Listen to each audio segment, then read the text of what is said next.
reviens de la Belgique là aujourd'hui. J'étais chez ma mère et je me suis promené sur la plage.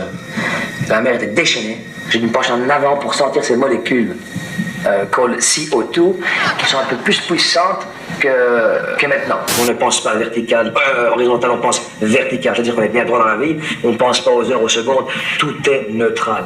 Bon, tout ça c'est très bien, mais JCVD c'est quoi? On se sert d'un personnage existant et de ce qu'on peut savoir de lui et de ce qu'il est fondamentalement, puisqu'il y a des choses dans le film qu'il m'a raconté et qui sont dans le film que peu de gens savent, et aussi de la fiction pure et dure.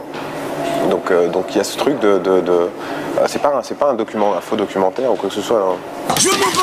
Alors si c'est pas un documentaire, c'est peut-être un mélange entre la vie de JCVD et les personnages qu'il a incarnés, non? Voilà, ces histoires de femmes, de direct to vidéo versus film d'action encore en salle, de tournage dans les pays de l'Est, parce que c'est beaucoup moins cher que de tourner à Hollywood, de batailles juridiques pour la garde de son enfant, etc., etc. À un moment, les gens confondent ce qu'il fait avec ce qu'il est.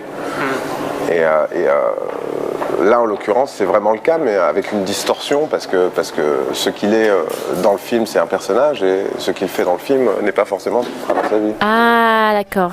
Et ça marche ton concept? Le meilleur compliment que j'ai eu, par exemple, sur le film là, de quelqu'un dont j'estime beaucoup l'opinion, il m'a dit « On ne sort pas de ce film en le connaissant, on sort de ce film en se disant « Putain, je le connais pas ». Voilà. C'est des animaux très intelligents dans la mer. Nous, on vit dans la terre. Et eux se communiquent